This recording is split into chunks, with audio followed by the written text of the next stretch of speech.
Narnia est un mythe chrétien.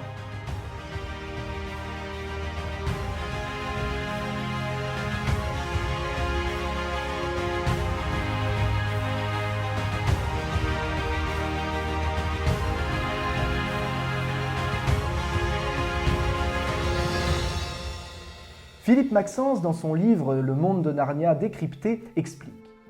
Comme conte de fées se déroulant dans un autre monde, les chroniques ne font quasiment pas référence au christianisme.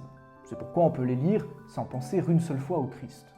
En même temps, elles ne reflètent aucunement les valeurs de l'Antiquité païenne et encore moins celles d'un monde sécularisé, comme celui dans lequel nous vivons. Si C.S. Lewis n'a pas voulu placer son histoire dans le cadre de notre monde, il a cependant construit celle-ci autour d'une figure centrale, le lion Aslan, dont le rôle et le comportement rappellent sans cesse quelque chose de déjà vu. Autrement dit, à rebours du monde païen, le monde de Narnia n'évolue pas dans une société polythéiste. Au contraire de notre monde sécularisé, Narnia est un monde profondément religieux. Les chroniques de Narnia sont imprégnées de christianisme, à la manière d'une éponge. Il suffit de presser pour que les reflets de la religion chrétienne étincellent. L'intention de Lewis n'est pas d'écrire une allégorie chrétienne. Le lion Aslan n'est pas une allégorie de Jésus-Christ, mais une supposition narrative, comme l'explique C.S. Lewis.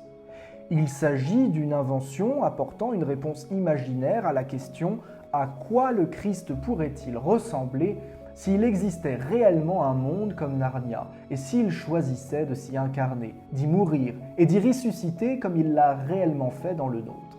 Ce n'est absolument pas une allégorie. Aslan est bien en effet la victime expiatoire, le désiré des collines éternelles, le fils de l'empereur au-delà des mers. À une maman dont le petit garçon Laurence s'inquiète d'aimer Aslan plus que Jésus, C.S. Lewis répond dans une lettre admirable.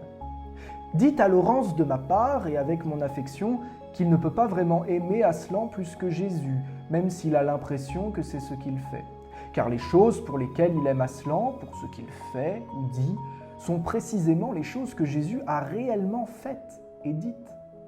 Ainsi, lorsque Laurence pense qu'il aime Aslan, il aime en réalité Jésus, et peut-être même qu'il l'aime plus qu'il ne l'a jamais fait auparavant. Je ne pense pas qu'il ait à s'en inquiéter le moins du monde. Dieu connaît parfaitement la manière dont fonctionne l'imagination d'un petit garçon. C'est lui qui l'a créé, après tout.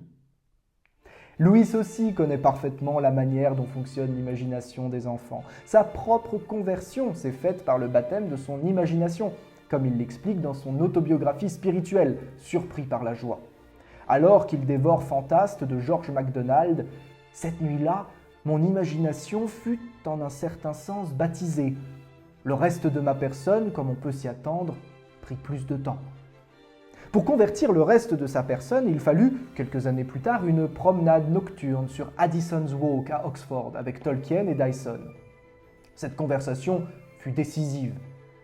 Quelques semaines plus tard, Lewis écrit à son meilleur ami Arthur Greeves « Voici ce que Dyson et Tolkien m'ont alors montré.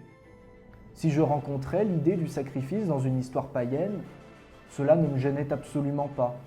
De même, si je rencontrais l'idée d'un dieu se sacrifiant à lui-même, cela me plaisait énormément et me bouleversait mystérieusement. De même encore, l'idée du dieu qui meurt et renaît me touchait de la même manière, pourvu que je la rencontrasse n'importe où, sauf dans les évangiles.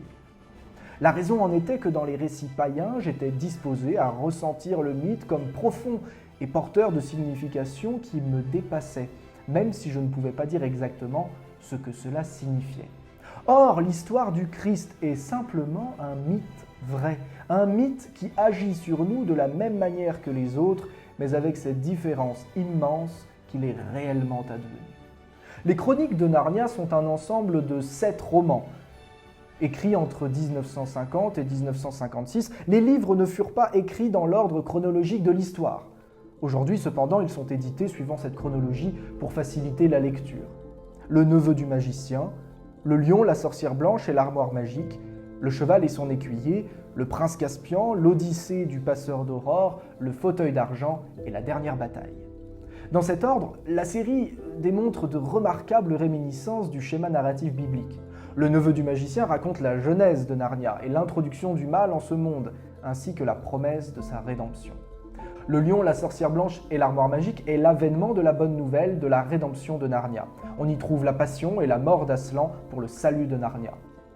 La dernière bataille, enfin, reprend des éléments de l'Apocalypse de Saint Jean. C'est la fin du monde, le jugement et l'arrivée au ciel des élus. Dans le monde de Narnia décrypté, Philippe Maxence continue. Le monde chrétien n'est pas seulement dans l'attente du Sauveur, il se prépare aussi à aller vers Dieu. Selon la conception chrétienne, les hommes qui aspirent radicalement au ciel s'en détourent en combattant spirituellement leurs faiblesses, leurs travers et leurs mauvais penchants, portent un nom, les saints. Ce sont les hommes d'une passion, ou plutôt, puisque ce mot étymologiquement renvoie à quelque chose de subi, des êtres d'un seul amour qui transcendent tout. Les saints aspirent à Dieu et à Dieu seul. Ils sont sur terre comme s'ils étaient déjà au ciel, et c'est normal, car ils ne sont qu'en pèlerinage, dans une traversée qui dure le temps de la vie même. Ils vont au-delà des mers. Les chroniques de Narnia contiennent un tel personnage. Il possède les traits d'un saint de l'âge baroque, ardent, fier, combatif et fidèle, et par-dessus tout aspirant à l'ultime rencontre. Il s'agit de la petite souris baptisée Rippi-Chip par C.S. Lewis. La fière souris de Narnia a entrepris une longue traversée, certaine de trouver au bout du monde, au-delà des mers, le pays d'Aslan. Dans l'Odyssée du passeur d'aurore, Rippi-Chip disparaît en se rendant en chaloupe vers ce point ultime où le ciel et la mer se confondent. Mais dans la dernière bataille, merveilleux ouvrage qui clôt les chroniques, la souris Rippi-Chip réapparaît. À Narnia, non, dans le véritable pays d'Aslan, au-delà des mers, où elle accueille tous les héros sauvés de la fin du monde. Oh, bien sûr, Rippi-Chip n'est pas le seul saint narnien. Lucy Pevensey, par exemple, incarne peut-être mieux que quiconque l'âme chrétienne à Narnia. C'est ce que nous verrons la prochaine fois.